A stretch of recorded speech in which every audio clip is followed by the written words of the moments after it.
Welcome to the House That STEM Built, a regular series where we will explore the science, technology, engineering, and math that goes into the design and construction of this family home. This is the House That STEM Built.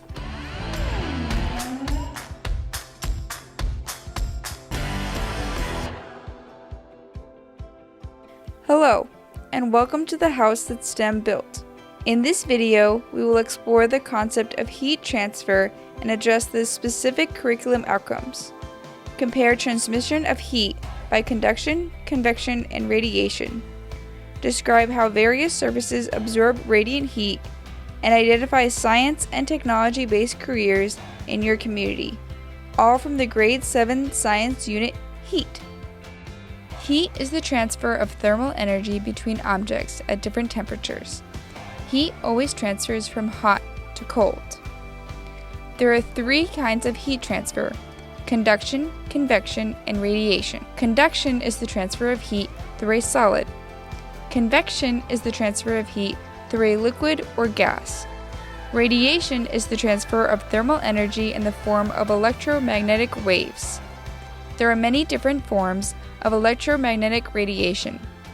If the energy source is a warm object, some of its thermal energy is transferred as a type of electromagnetic radiation called infrared radiation or heat radiation.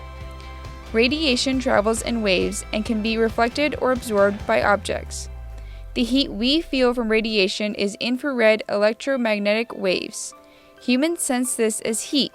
Think of the heat you feel from a stove or fire.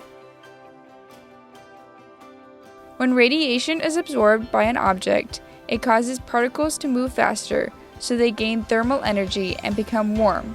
This is what happens when you sit out in the sun in the summer. Sit there too long, and you absorb so much infrared radiant heat that you get a sunburn. In-floor radiant heat dates to ancient times, when Romans warmed rooms by running flues for slave-tended, wood-burning fires under elevated marble floors, keeping toes and togas nice and toasty. Many centuries later, American architect Frank Lloyd Wright came up with the idea of burying copper pipes in the concrete floors of the homes he designed. His idea was to run hot water through the pipes to warm the floors. This idea caught on for a while, but eventually the copper pipes started to corrode and leak, causing the in-floor heating systems to stop working properly. The idea of in-floor heating was a good one, but it needed improvements. Today, the most common way to heat a house is by using radiators. Radiators heat a room inefficiently. The heat is transferred via convection up the walls and across the ceiling, creating cold spots, warm head, cold toes. In-floor heating is ideal because everyone in the room experiences the same temperature. There are three types of radiant floor heat. Radiant air floors, where air is the medium carrying the heat. Air cannot hold large amounts of heat, so these systems are not cost-effective. Hydronic or liquid systems are the most popular and cost-effective. They pump heated water through tubing under the floor. Lastly, there is electric in-floor radiant heat, which is what was installed in this new house construction. Radiant floor heating was installed in the master bathroom. The materials for this installation were provided by Schluter Systems. Schluter, Dietraheat, and Dietraheat Duo provide four essential functions to address the challenges presented by common tile substrates. Dietraheat is an uncoupling membrane with a cutback stud structure and an anchoring fleece laminated to the underside. Dietraheat Duo features the same cutback stud structure, but its thicker bonding fleece provides impact sound control and a thermal break. Heating cables are snapped between studs without clips or fasteners. The studs also create free space within the Dietraheat and Dietraheat Duo membranes. The membranes are bonded to the substrate using thin-set mortar, Heating cables are placed wherever floor warming is desired.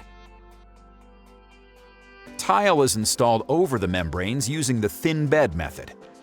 No need to encapsulate the cables in a leveler and wait for it to set. The membranes are filled with thin set mortar, and additional mortar is combed over the top. The tiles are embedded in the mortar and grouted. The heating cables warm the floor for comfort underfoot. A quick peek before the last few tiles are laid. Most people choose to use in-floor radiant heating for an individual room, since the cost of electricity makes this system quite expensive for heating a whole house.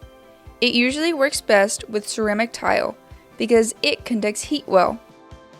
Any covering that insulates the floor from the room, like carpeting, will decrease the efficiency of the system. The house that STEM built now has a nice, cozy bathroom floor that can be programmed to be warm first thing in the morning during those cold New Brunswick winters. This comes to you from the New Brunswick Grade 7 Science Curriculum on Heat.